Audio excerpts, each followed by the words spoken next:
Hi everyone, welcome back to my YouTube channel. I hope कि आप सब लोग बहुत अच्छे होंगे। फ्रेंड्स, अगर आपने चैनल को सब्सक्राइब नहीं किया है तो इसे सब्सक्राइब करके वीडियोस को लाइक कर दीजिए और कमेंट में ज़रूर बताइएगा कि आपको ये स्टोरी कैसी लग रही है। लास्ट पार्ट में हमने देखा था कि वांगजी ने शिचन को बता दिया था कि उसे यानली के फेरोमोन्स महसूस हो रहे हैं।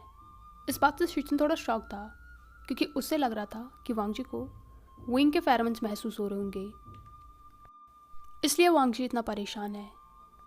फिर वो कहता है, वांगजी तुम्हें तो खुश होना चाहिए कि कोई ओमेगा है जिसके फेरोमोन्स तुम्हें महसूस हो रहे हैं। मेरी बात मानो तो तुम्हें कुल प्रमुख जियांग से राजकुमारी जियांग का हाथ मांग लेना चाहिए। वांगजी ने अपने भाई की तरफ देखा तो वो कहता है, राजकुमारी यानली बहुत ही रेप्यूटेड ओमेगा है, मुझे पूरा यकीन है तुम दोनों अच्छे पार्टनर्स बनोगे। वांगजी कहता है, ब्रदर आप इस बारे में अंकल को कुछ भी मत बताइएगा, मुझे इसके बारे में अभी सोचना है। शिचेन ने नोट किया और वो वहाँ से चला गया। वांगजी कमरे में अकेला इसी बारे में सोच रहा था, लेकिन जितनी बार वो यानली के बारे में सोचने की कोशिश कर रहा था उतनी ही बार उसके दिमाग में वुइंग आ रहा था। शाम को वुइंग अपने कमरे में था, वो अपने कपड़ों में कुछ ढूंढ रहा था। तभी यानली उसके कमरे में आई। वो कहती है, आशियन मुझे तुम्हें कुछ दिखाना है। फिर उसकी नज़र वुइंग पर गई जो बहुत परेशान लग रहा था और अपने कपड़ों में कुछ ढूंढ रहा था। वो उसके पास जाकर कहती है, आशियन तुम ये कपड़े क्यों फैला रहे हो, क्या हुआ? वुइंग ढूंढते हुए कहता है, शिजिए मैंने वो हर्ब्स यहीं पर रखे थे, मुझे मिल ही नहीं रहे हैं। यानली बैठकर कहती है, लेकिन तुम तो बता रहे थे कि तुमने रखा है। वुइंग कहता है, मैंने रखे तो थे लेकिन मिल नहीं रहे हैं। फिर वुइंग उसे देखकर कहता है, वैसे आप मुझे क्या दिखा रहे थे? यानली कहती है, कुछ नहीं, मैं तो बस तुम्हें ये इत्र दिखा रही थी। मैंने ये यूनमंग में लिया था लेकिन तुम्हें दिखाना भूल गई थी। फिर वो उस इत्र को टेबल पर रखकर कहती है, लेकिन अभी ज़रूरी वो हर्ब्स ढूंढना है। मैडम यू कमरे में अंदर आकर कहती है, ये तुम दोनों क्या कर रहे हो? यानली अपनी मदर को देखकर कहती है, माँ वो आशन जिन हर्ब्स को अपनी हीट में यूज़ करता है उसने वो कहीं खो दिए हैं। मैडम यू अपने रोब से एक पाउच निकाल कर कहती है, उसने रखे होते तो वो तब खोता। वुइंग कहता है, मैंने रखे थे, मतलब मैंने उन दाशों को कहा था कि वो रख लें। मैडम यू उसे वो हर्ब्स पकड़ा कर कहती है, वैसे तुम्हें ये अभी चाहिए क्यों? इस पर वुइंग कहता है, वो जियांगचंग कह रहा था कि मैं अपने फेरोमोन्स को लीक कर रहा हूँ, शायद वो अनकॉन्शियसली हो रहा है, इसलिए मैंने सोचा मैं थोड़ा हार्मोन्स ब्लॉकर ले लूँ, इससे मेरे फेरोमोन्स ज़्यादा लीक नहीं होंगे। मैडम यू ने नोट किया। वो कहती है, ठीक है जल्दी करो और खाना खाने चलो, सब लोग हमारा इंतज़ार कर रहे हैं। विंग ने जल्दी से वो हर्ब्स लिया और उसके बाद वो अपनी फैमिली के साथ डिनर करने चला गया। डाइनिंग रूम में एक बड़ी सी टेबल लगी हुई थी, सभी मेजर सेक्ट के लोग वहाँ पर बैठे हुए थे। जियांग फेंगमियान और जंगशा भी वहीं पर बैठे हुए थे। जंगशा विंग को देखकर कहता है, तुम लोगों ने इतनी देर कहाँ लगा दी, जल्दी करो सब लोग इंतज़ार कर रहे हैं। विंग ने अपनी सीट ली, वो लान वांगजी के सामने बैठा था। विंग ने जब उसकी तरफ देखा तो अभी भी वो बिल्कुल स्टैचू की तरह था। सब लोगों को खाना सर्व किया। खाने को देखकर विंग के मुंह में पानी आ रहा था क्योंकि वो देखने में ही टेस्टी लग रहा था। तभी उसने देखा कि लैन क्लैन को भी खाना सर्व किया गया, लेकिन उनका खाना बिल्कुल ही डिफरेंट है। विंग उस खाने को देखकर सोच रहा था, ये लोग इतना सूखा खाना क्यों खा रहे हैं? विंग यानली से कहता है, शिजी उनका खाना देखिए, वो इतना फीका खाना क्यों खा रहे हैं? यानली उससे कहती है, आशियन चुपचाप खाना खाओ। लेकिन विंग का मुंह कहाँ बंद होने वाला था। थोड़ी देर बाद जिन क्लैन ने सभी को लिकर भी सर्व की और अगेन लैन क्लैन को फिर से सर्व नहीं किया गया, तो विंग का मुंह फिर से चलने लगा। तभी उसने नोटिस किया कि कोई उसे घूर रहा है। जैसे ही वांगजी पर उसकी नज़र गई, उसे ऐसा लग रहा था जैसे वांगजी खाने के बजाय उसे खा जाएगा। पहले तो विंग ने वांगजी के स्टेयर्स को इग्नोर किया, लेकिन जब वांगजी ने उसे घूरना बंद नहीं किया तो विंग ने उसकी तरफ देखकर स्माइल किया। वांगजी जो कि विंग को इसलिए घूर रहा था क्योंकि वो बातें कर रहा था, साथ में वो ये भी सोच रहा था कि ये इतना स्पाइसी खाना कैसे खा सकता है। जैसे ही विंग ने उसकी तरफ स्माइल किया, वांगजी का दिल ज़ोर ज़ोर से धड़कने लगा। वो खाना खाते खाते रुक गया। लेकिन इससे भी बड़ा झटका उसे तब लगा जब विंग ने उसे विंग किया। विंग के ऐसी हरकत देखकर वांगजी ने उसे ग्लेयर किया। वो धीरे से कहता है, शेमलेस। फिर वो चुपचाप अपना खाना खाने लगा। लेकिन शिचिन ने सुन लिया था, इसलिए उसने विंग को देखा, जिसके चेहरे पर वांगजी को अनॉय करने के बाद एक सेटिस्फाइड सी स्माइल थी। खाना खाने के बाद विंग यानली और मैडम यू के साथ अपने रूम में बैठा हुआ था। मैडम यू से कहती है, आइंग, तुमने वो हर्ब्स ले ली हैं? इस पर विंग कहता है, मैडम यू कहती है, ठीक है, तुम सो जाओ और रात को बाहर मत निकलना।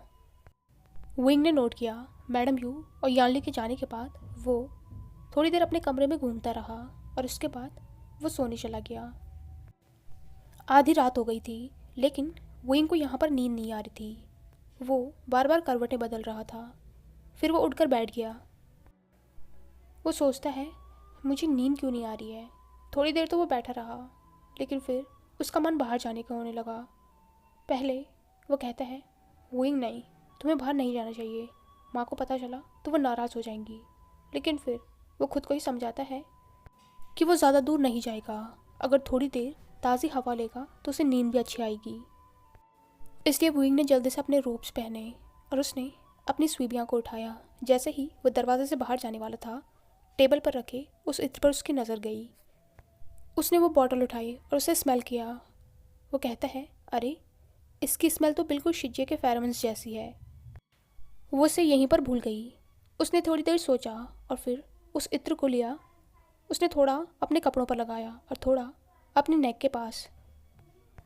वो खुद से ही कहता है, हॉप्स तो मैंने ले ली हैं, उससे तो फेरोमोन्स ब्लॉक हो ही जाएंगे, लेकिन थोड़ा इसे भी लगा लेता हूँ। वैसे भी मुझे तो पता ही नहीं चल रहा है मेरे कितने फेरोमोन्स लीक हो रहे हैं, और ये तो रियल फेरोमोन्स है भी नहीं। अगर मैं इसे लगाऊंगा तो किसी को भी मेरे फेरोमोन्स महसूस नहीं होंगे। फिर वो अपने कमरे से बाहर चला गया। बाहर पूरी शांति थी। कुछ लोग पहरा दे रहे थे और विंग उनकी नज़रों से बचते बचते आगे बढ़ा। वो जिन क्लैन को देख रहा था, वो अपने मन में ही सोचता है, जितना मैंने सोचा था जिन क्लैन तो उससे भी ज़्यादा अमीर है। इनके यहाँ पर हर चीज़ कितनी एक्सपेंसिव है। फिर वो आगे बढ़ता रहा। विंग को रात का मौसम बहुत ही अच्छा लग रहा था। चांद भी पूरा खिला हुआ था। तभी विंग को कुछ आवाज़ें आई जिसने उसे क्यूरियस कर दिया, इसलिए वो उन आवाज़ों के पीछे पीछे जाने लगा। विंग को नहीं पता था कि कोई और भी है जो उसके पीछे पीछे आ रहा है। वो वांगजी था। वांगजी को भी आज नींद नहीं आ रही थी, इसलिए वो अपने कमरे के बाहर खड़े होकर चांद को निहार रहा था। तभी उसकी नज़र विंग पर गई, जो शायद गार्ड की नज़रों से बचकर कहीं जा रहा था। वांगजी सोचता है, वे वुशियन, ये इतनी रात को कहाँ जा रहा है। इसलिए वो भी उसे फॉलो करने लगा। वांगजी खुद से ही कहता है, ये कैसा लड़का है, एक ओमेगा होकर रात को इस तरीके से कैसे निकल सकता है, और वो भी दूसरे सेक्ट में। कैसे ज़रा भी डर नहीं है कि इसके साथ कुछ भी हो सकता है। विंग उस जगह पहुंचा जहां से आवाज़ें आ रही थी, तो उसने देखा कि वहां पर कुछ लोग थे जिन्होंने आग जला रखी थी और शायद वो शराब पी रहे थे। कुछ लोगों को उसने पहचान लिया था, वो जिन क्लैन के थे, और बाकी लोग शायद दूसरे सेक्ट के। वो लोग कल से होने वाली प्रतियोगिताओं के बारे में बात कर रहे थे और अल्फ़ा ओमेगाओं के बीच होने वाले मैरिज सेरेमनी के बारे में भी वो लोग बात कर रहे थे। तभी एक कहता है, यहाँ पर बहुत से सुंदर सुंदर ओमेगा हैं, लेकिन तुम लोगों ने उसे देखा, वो जियांग कबीले का छोटा राजकुमार। तो दूसरे हंसकर उसे सही करते हुए कहते हैं, छोटा नहीं, बड़ा राजकुमार। तो वो कहता है, अरे, वो बड़ा राजकुमार है, मुझे तो लगा वो छोटा है। खैर जो भी हो, वो कितना सुंदर है, आज से पहले मैंने उसके जैसा ओमेगा नहीं देखा। तभी एक कहता है, तुम लोगों को क्या लगता है उसे कौन मैरिज के लिए प्रपोज करेगा। इस पर दूसरे लोग कहते हैं, उसे तो सभी अल्फ़ा प्रपोज करेंगे, मैं भी करने वाला हूँ। वो सब लोग नशे में थे और उनकी आवाज़ भी लड़खड़ा रही थी। विंग को उनकी बात सुनकर हंसी आ गई। वो उनके सामने जाकर खड़ा हो गया। वो कहता है, क्या तुम लोग मेरे बारे में बात कर रहे हो? सभी अल्फाओं ने उसकी तरफ देखा तो शौक में उनकी आंखें बड़ी बड़ी हो गई। एक कहता है, क्या मुझे चढ़ गई है? अभी मुझे अपने सामने वो ओमेगा दिख रहा है। तो दूसरा कहता है, मुझे भी दिख रहा है। विंग हंसते हुए कहता है, मैं तुम्हें दिख रहा हूँ क्योंकि मैं यहाँ पर हूँ। जिन क्लैन का एक अल्फा उसकी तरफ बढ़कर कहता है, अरे ये तो सच में यहाँ पर है। वो विंग के सामने खड़ा हो गया। वो विंग की तरफ झुका तो विंग थोड़ा पीछे हो गया। वो कहता है, इससे तो लोटस की स्मेल आ रही है। इसके फेरोमोन्स कितने प्यारे हैं। ये सुनकर विंग ने स्मिर्क किया। ये उसके फेरोमोन नहीं, वो इत्र है। फिर वो कहता है, और तुम्हें मेरे पास आने के लिए किसने कहा? वो अल्फा विंग की तरफ अपना हाथ बढ़ाकर उसके गालों को छूने वाला था। वो कहता है, इसके लिए परमिशन की क्या ज़रूरत है? मैं एक अल्फा हूँ। विंग थोड़ा पीछे हुआ। वो कहता है, अल्फा हो तो इस तरीके से किसी को भी छूओगे? अब वो सभी अल्फा विंग के पास आ गए थे। वो उससे बदतमीज़ी कर रहे थे। विंग कहता है, लगता है तुम लोगों को ज़्यादा चढ़ गई है, लेकिन मेरे पास इसको उतारने के भी नुस्खे हैं। वांग जी, जो विंग का पीछा करते करते वहाँ तक आ गया था, उसने विंग को उन अल्फाओं के बीच में देखा जो उनके साथ बहस कर रहा था। वो खुद से कहता है, मैंने जितना सोचा था ये उससे भी ज़्यादा ट्रबल मेकर है। ये इन अल्फाओं के साथ क्या कर रहा है? तभी एक अल्फा ने विंग को छूने के लिए हाथ आगे बढ़ाया तो विंग ने उसके हाथ को पीछे झाड़ा, लेकिन सडनली पीछे से उसे दो अल्फाओं ने कंधे से पकड़ लिया। विंग कहता है, ये तुम लोग क्या कर रहे हो? छोड़ो मुझे। जो अल्फा उसके सामने था वो उसकी तरफ आगे बढ़कर कहता है, तुम्हें छोड़ने के लिए थोड़ी पकड़ा है, और वैसे भी तुम यहाँ रात को हमारे पास आए हो। तुम्हें सच में लगता है कि हम तुम्हें इतनी आसानी से जाने देंगे? विंग खुद को छुड़ाने की कोशिश कर रहा था। वांग जी ये सब कुछ देख रहा था। उसने अपना हेड शेक किया। वो कहता है, मैंने तो ये सोचा ही था कि जिस तरीके की इसकी हरकतें हैं उस तरीके से ये किसी न किसी मुसीबत में ज़रूर पड़ेगा। जैसे ही वांग जी विंग की मदद करने के लिए आगे आया, तभी उसने देखा कि विंग ने उस अल्फ़ा को किक कर दिया है, जो कि दूर जाके गिर गया। ये देखकर वो लोग शॉक हो गए थे। वो दो अल्फ़ा विंग को और टाइटली पकड़ते हैं। तभी विंग ने उन दोनों को भी पुश किया। उसने अपनी स्वीबियाँ निकाली और उन लोगों की तरफ पॉइंट किया। वो कहता है, तुम लोग सच में लातों के भूत हो, बातों से नहीं मानोगे। उन अल्फाओं ने भी अपनी अपनी तलवारें निकाली और वो विंग पर हमला करने लगे, लेकिन विंग ने उनका जवाब बहुत अच्छे से दिया। वांग जी ये सब कुछ दूर खड़ा देख रहा था। सच में ये ओमेगा सच में मुसीबत है। वांग जी ने जितना उसके बारे में सुना था उसे वो सब कुछ अभी अपनी नज़रों के सामने दिखाई दे रहा था। ये ओमेगा सच में तलवारबाजी में बहुत अच्छा है। 5 मिनट में ही उसने उन अल्फाओं को ज़मीन पर गिरा दिया था। फिर वो हंसते हुए अपनी तलवार को म्यान में रखते हुए कहता है, तुम लोगों की उतर गई है या फिर मैं कुछ और करूं? सडनली वांग जी को कुछ आहट महसूस हुई तो वो पास के ही पेड़ के पीछे जाकर छुप गया। उसने देखा कि जिन क्लैन के छोटे राजकुमार ओमेगा जिन गुआंगियाओ वहाँ पर आ गया था। जिस अल्फ़ा को विंग ने सबसे पहले किक किया, वो विंग से कहता है, मैं तुम्हें छोड़ूंगा नहीं। तुम्हारी हिम्मत कैसे हुई मुझ पर हमला करने की? वो विंग की तरफ बढ़ रहा था। तभी जिन गुआंगियाओ कहता है, जिन जोशिन, तुम लोग यहाँ पर क्या कर रहे हो? वो जल्दी से उन लोगों के पास आया। विंग ने उसे देखा। जिन गुआंगियाओ ने विंग को देखकर बो किया। वो कहता है, राजकुमार वे, आप यहाँ पर क्या कर रहे हैं? वो भी इतनी रात को। फिर उसने उन सभी अल्फाओं को देखा जिनकी हालत विंग ने ख़राब कर दी थी। वो कहता है, तुम सब यहाँ पर क्या कर रहे हो? जिन जूशिन ने उसकी तरफ देखकर ग्लेयर किया। वो कहता है, चुप करो, तुम यहाँ पर क्या कर रहे हो? वो फिर से विंग की तरफ बढ़ने लगा तो जिन गुआंगियो कहता है, जूशिन, अपनी हद में रहो। तुम मास्टर वे के साथ झगड़ा क्यों कर रहे हो? वो हमारे गेस्ट हैं। अगर महाराज को पता चला तो तुम्हें सज़ा मिलेगी। जूशिन रुक गया। वो गुआंगियाओ की तरफ मुड़कर कहता है, तुम मुझे सिखाओगे कि मुझे क्या करना है और क्या नहीं? इस पर जिन गुआंगियाओ कहता है, मैं तुम्हें सिखा नहीं रहा हूँ, मैं बस तुम्हें बता रहा हूँ। जूशिन ने गुस्से में विंग और मेंग्याओ दोनों को देखा। वो विंग को देखकर कहता है, तुम्हें तो मैं देख लूँगा। फिर वो बाकी अल्फाओं के साथ वहाँ से चला गया। विंग ने जिन ग्वांग्याओ की तरफ देखा। उसने इसके बारे में सुना है, यह भी एक ओमेगा है और बहुत ही ज़्यादा तेज़ है। क्योंकि ये जिन ग्वांगशान का नाजायज़ बेटा है, इसलिए ज़्यादा लोग इसकी रिस्पेक्ट नहीं करते हैं। लेकिन उसके अलावा ये भी किसी भी अल्फ़ा से कम नहीं है। विंग ने भी उसे बो किया। वो कहता है, थैंक यू मेरी मदद करने के लिए।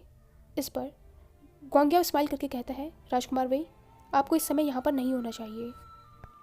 विंग कहता है, वो बस मैं थोड़ा सा घूमने के लिए निकला था, मुझे नहीं पता था कि वो लोग मुझ पर हमला कर देंगे। इस पर जिन ग्वांग्याओ ने स्माइल किया। वो कहता है, ठीक है, आप अभी जाकर आराम कर लीजिए। विंग ने नोट किया और फिर वो वहाँ से चला गया।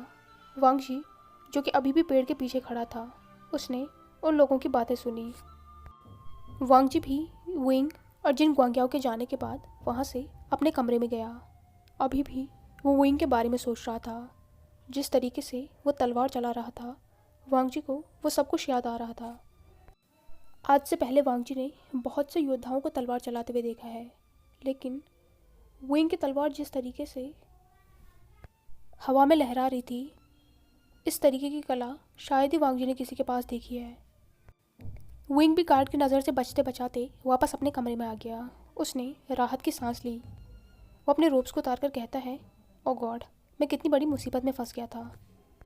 मैं तो सिर्फ मस्ती करना चाहता था, मुझे नहीं पता था वो लोग इतने फियर्स होंगे। फिर वो जाकर सो गया। नेक्स्ट मॉर्निंग बाहर बहुत ज़्यादा शोर हो रहा था और विंग अभी तक सो रखा था। यानली उसके दरवाजे पर नॉक किए जा रही थी। विंग की आंखें खुली। उसने दरवाज़ा खोला। वो कहता है, शिजिए, आप इस तरीके से क्यों दरवाज़ा फोड़ रही हैं? वो आंखें मल के कहता है, मुझे पता है जिन क्लैन आपका ससुराल होने वाला है, लेकिन फिर भी आपको अभी से यहाँ पर अपना राज नहीं झाड़ना चाहिए। यानली को उसकी बात सुनकर बहुत ही ज़्यादा एम्बैरेसिंग फील हुआ। वो कहती है, आशियन तुम? विंग हंसते हंसते अंदर गया। वो कहता है, शिजिए, मुझे अभी और सोना है। इस पर यानली कहती है, आशियन बाहर देखो, आधा दिन चढ़ने वाला है और तुम्हें अभी भी सोना है? क्या तुम यहाँ पर सोने के लिए आए हो? जल्दी जाओ और बात ले लो। इसके बाद विंग बाथरूम में गया। उसने जल्दी जल्दी बात लिया और तैयार होकर यानली के सामने आया। यानली कहती है, अब जल्दी चलो, सब लोग दरबार में इंतज़ार कर रहे हैं। विंग और यानली सबसे लेट दरबार में पहुँचे। सब लोग पहले से ही वहाँ पर थे। आपस में वो कुछ बातें कर रहे थे। जैसे ही कल रात वाले अल्फाओं की नज़र विंग पर गई, वो लोग उसे गुस्से में देखने लगे। विंग ने उन सबको देखकर एक मोकिंग स्माइल की। वांग जी ने भी विंग के इस स्माइल को नोटिस किया। वो अपना हेड शेक करके कहता है, ये कभी नहीं सुधर सकता। जिन ग्वांगशान ने सब लोगों को बताया कि वो यहाँ पर क्यों इकट्ठा हुए हैं। वो कहता है, हम चाहते हैं कि हमारे ओमेगा अल्फ़ा राजकुमार या राजकुमारियाँ आपस में एक दूसरे को शादी के लिए पसंद करें, और उसके साथ साथ हमने बहुत से कंपटीशन भी रखे हैं। आप लोग जो चाहेंगे हम पहले वो करेंगे। विंग ने जिन ग्वांगशान की पहली बात को ध्यान से नहीं सुना, क्योंकि उसका ध्यान तो सिर्फ कंपटीशन पर था। वो एक्साइटेड है ये जानने के लिए कि यहाँ पर क्या क्या होगा। लेकिन वहाँ पर जो सेक्ट के सेक्ट लीडर थे, उन्होंने विंग की एक्साइटमेंट पर पानी फेर दिया। एक सेक्ट लीडर कहता है, सेक्ट लीडर जिन, हम सब लोग जानते हैं कि कंपटीशन तो एक बहाना है। आपकी मेन इंटेंशन तो अपने अल्फ़ा और ओमेगाओं के लिए पार्टनर ढूंढना है। जिन ग्वांगशान ने उसकी बात सुनकर स्माइल किया। वो हंसते हुए कहता है, आप बिल्कुल ठीक कह रहे हैं, मेरी तो सच में यही इंटेंशन है और मुझे पूरा यकीन है कि आप लोग भी यही चाहते हैं। यहाँ पर ऐसा कौन ही होगा जो अपने बच्चों के लिए सूटेबल पार्टनर नहीं चाहता। सभी लोगों ने उसकी बात में सहमति जताई। तो जिन ग्वांगशान कहता है, तो ठीक है, जिस मेन काम के लिए हम यहाँ पर एकत्रित हुए हैं, हमें पहले वही कर लेना चाहिए। उस दरबार में सभी ओमेगा और अल्फ़ा मौजूद थे। सब लोग ये जानने के लिए एक्साइटेड थे कि कौन किसे अपने पार्टनर के रूप में चुनेगा। वहाँ पर ज़्यादातर ओमेगाओं की नज़र वांग जी पर थी और अल्फ़ाओं की नज़र विंग पर। थोड़ी देर वहाँ पर शांति हो गई थी, कोई कुछ नहीं कह रहा था। तो जिन ग्वांगशान कहता है, लगता है मुझे ही शुरुआत करनी पड़ेगी। मेरे 2 बच्चों में से बेटा जिन जूशुआन अल्फ़ा है और बेटी जिन हुआ ओमेगा। तो सबसे पहले मैं अपनी बेटी जिन हुआ के लिए प्रस्ताव रखना चाहूँगा। सब लोग आपस में बातें करने लग गए थे। सब लोगों को पता है कि जिन गुआंगशान का एक और ओमेगा बेटा है जो कि जिन गुआंग्याओ है, लेकिन वो कभी भी उसके बारे में बात नहीं करता। जिन गुआंग्याओ को भी ये चीज़ें पता थी, इसलिए उसके चेहरे पर सैडनेस साफ साफ दिखाई दे रही थी। फिर भी उसने अपनी स्माइल को बनाए रखा।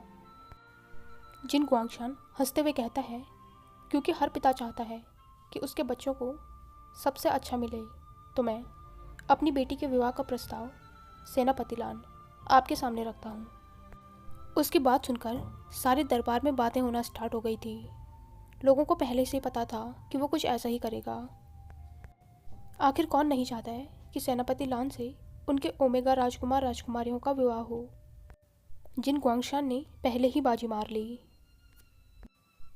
वहाँ पर बहुत ज़्यादा शोर हो रहा था, इसलिए जिन गुआंगशान उन सबको चुप कराते हुए कहता है, आप लोग चिंता मत कीजिए, सब लोगों को अपना अपना प्रस्ताव रखने का मौका मिलेगा। मैंने भी सिर्फ अपना प्रस्ताव रखा है, अंतिम निर्णय सेनापति लान का होगा। अब सब लोगों की नज़र गुआंगशान से हटकर लान वांगजी पर आ गई थी। सब लोग उसके जवाब के इंतज़ार में थे। वुइंग भी अपनी सांस रोककर वांगजी को देख रहा था। शिचिन ने वांगजी की तरफ देखा। वो परेशान हो गया था, लेकिन वांगजी का चेहरा बिल्कुल शांत था। उसके चेहरे पर अभी भी कोई इमोशन नहीं था। शिचिन सोचता है, अब हम क्या करेंगे? कुल प्रमुख जिन हमेशा मुसीबत खड़ी कर देते हैं। मैंने तो सोचा था कि वांगजी सीधे राजकुमारी यानली के लिए अपना प्रस्ताव रखेगा। इस तरीके से किसी को पता भी नहीं चलेगा कि वो बाकी ओमेगाओं से क्यों शादी नहीं करना चाहता। लेकिन अब तो अगर वांगजी इस प्रस्ताव को ठुकराएगा तो उसे रीज़न देना पड़ेगा। इस तरीके से तो वांगजी के बारे में सबको पता चल जाएगा। सभी ओमेगाओं की नज़र वांगजी पर थी। वो उसके जवाब का इंतज़ार कर रहे थे। जिन हुआ भी बहुत ही बेसब्री से वांगजी की तरफ देख रही थी। वुइंग सोच रहा था कि उस दिन वो ओमेगा सच कह रही थी कि वांगजी के तो बहुत से एडमायरर होंगे। पहली बार में इसे प्रस्ताव मिल गया। मैंने तो सोचा नहीं था कि लोग इस पत्थर से भी अपने बच्चों की शादी कराने के लिए इतने ईगर होंगे। तभी वांगजी ने वुइंग की तरफ देखा। ये देखकर वुइंग थोड़ा डर गया। उसे ऐसा लगा जैसे वांगजी ने उसके मन की बात को सुन लिया हो। वांगजी अपनी सीट से उठा और उसने सब लोगों को पो किया। वो कहता है, कुल प्रमुख जिन, मैं आपके प्रस्ताव का सम्मान करता हूँ और आपका शुक्रगुजार हूँ कि आपने मुझे इस काबिल समझा। लेकिन मुझे माफ़ कर दीजिए, मैं राजकुमारी जिन से विवाह नहीं कर सकता हूँ। वांगजी के जवाब से कुछ लोग खुश हुए तो कुछ लोग शॉक, और सबसे ज़्यादा रिलीफ तो ओमेगाओं को मिली। हाय एवरीवन, आई होप कि आपको ये पार्ट पसंद आया हो। अगर आपको ये वीडियो पसंद आई हो तो इसे लाइक, कमेंट, शेयर और चैनल को पक्का से सब्सक्राइब कीजिए। Thank you.